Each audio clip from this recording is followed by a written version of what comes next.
You see me smiling? That can only mean one thing. It's new bike day.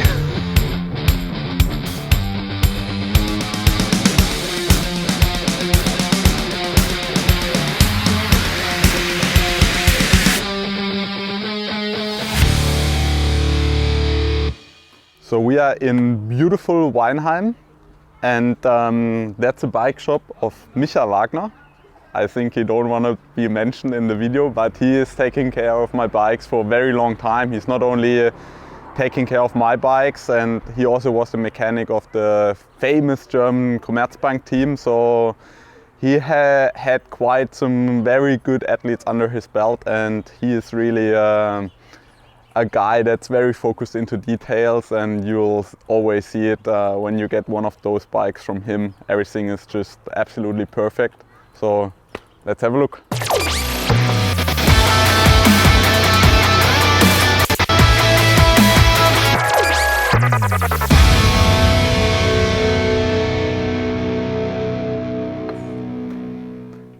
Here it is. That's the new weapon I'm gonna use for at least for the first half of the season, and it probably doesn't look that much different than the bike I was using last year. And yeah, the frame is still the same. The fuselage set, there's not that much change, but less is more. So as you can see, that's really the new star of the bike. That's a new SRAM Red AXS eTap system, and for this year I'm gonna use a single front chainring. So that's super nice. We got rid of the front derailleur, and that means we're gonna also got rid of probably 2.5 watts of drag at 47 km an hour. That's pretty nice. We also shedded probably 180 grams, 200 grams maybe of weight, which is not that important, but as a former white weenie, it's always nice to have it a little bit lighter. And as you might know, I've never been using a power meter in the past in the races, also because of the weight. Well, this excuse doesn't really work anymore, because the new Quark power meter integrated in this wonderful, beautiful chainring is just 80 grams extra. So yeah, my coach has now all the data to push me even harder. Also, the cranks got a little bit shorter after the last test we did. I changed to 170 millimeter cranks. And yeah, I want to talk you through some of the details of the eTap AXS. And one of the obvious things is the single chainring. Why is that even working? And that's because we have one more gear in the back. So it's not 11 speed group set anymore, it's a 12 speed group set. That means we have a 10 cook in the rear as the smallest gear, or the heaviest gear. In my case, for the first race, it's probably 26 as the easiest gear in the back. And I really love the super clean look of the new group. I mean, the eTap already has been super nice with TT bikes, because obviously you don't have a lot of wires or cables or anything, but this takes it to a new level for sure. No front derailleur anymore, and I mean, it's also super nice to have a closed chainring, arrow chainring. I also love the look of the new flat top chain. That's actually due to because the chain obviously had to be a little bit narrower.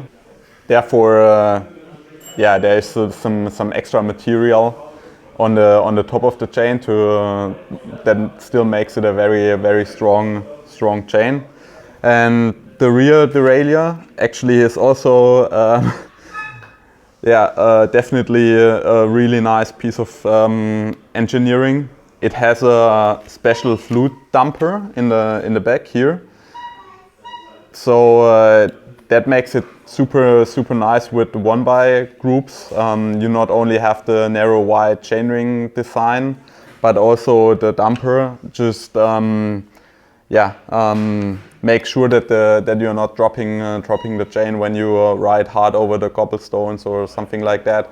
I always found it super funny when that you get rid of the front derailleur and then need a chain catcher or something in the front. That's not the idea of a one-by group set. So you definitely don't need that on this group set. The damper works. There's a fluid inside basically, and the faster the chain moves, the more the derailleur basically hardens up, and therefore there's not much movement on the chains. They also made the pulleys a little bit bigger. That means less friction because the chain goes a bigger radius, and that's super nice. So I would be careful to change this for any sort of aftermarket product. That's a really nice part of the group, and now basically the main part of the group. And you can actually connect and adjust the whole group with an app, and that goes for the TT bike as well as the road bike. It can handle different bikes, and you can do different settings with the buttons, which button shifts what, and also there's a function where you just shift easier or heavier, and then the system shifts the chainring by itself. You can switch that on and off during the ride, which is also quite nice. And the so-called blip box definitely got way smaller, so it's easier to hide in a lot of TT bikes. That's also really nice.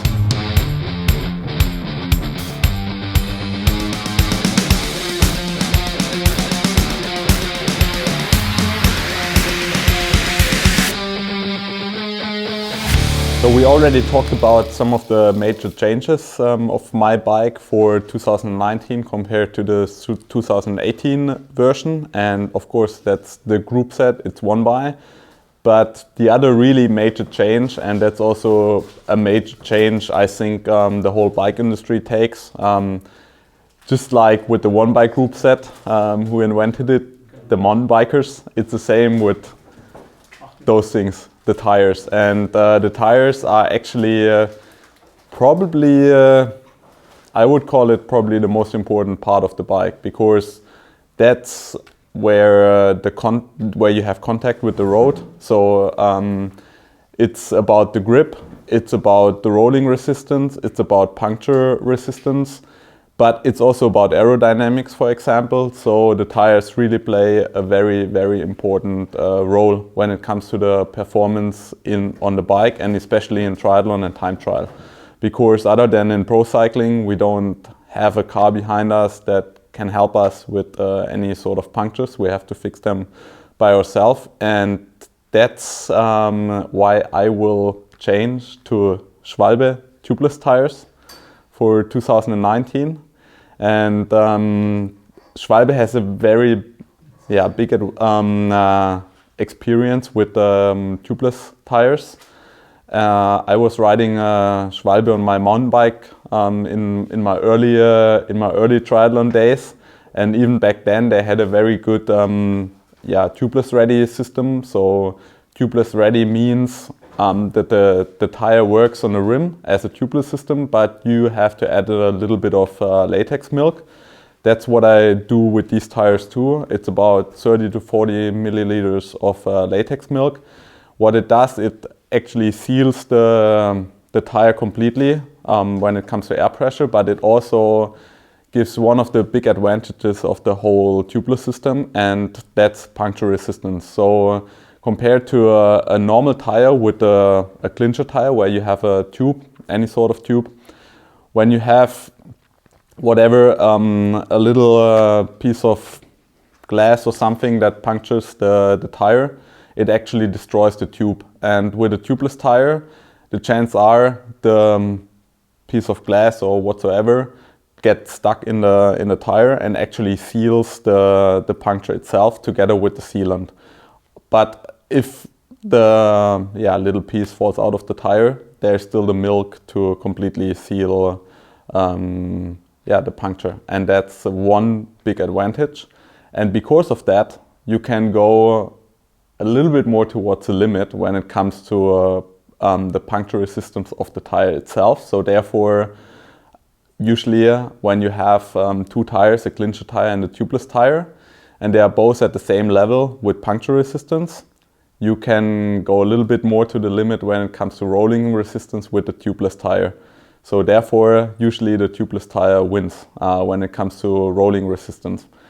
In our tests, you can save around probably 2 watts at 45 km an hour on the track compared to a normal tube, and it's still 1.5 watts compared to a latex tube, or 1 watt to a latex tube. But when you have the same puncture resistance, then it's even more. So the overall system is quite a bit faster, and you don't have to do any compromises when it comes to puncture resistance. So that's really the reason why I changed to tubeless tires for 2019, and that's also the reason why I changed to Schwalbe, because they have just the biggest experience when it comes to tubeless systems. In my opinion, they have the best tubeless systems in the mountain bike market, and of course they also transfer this know-how into the road market. And this, especially this tire, I think is a really fast one and helps to save me 1, 2, 3, 4, who knows?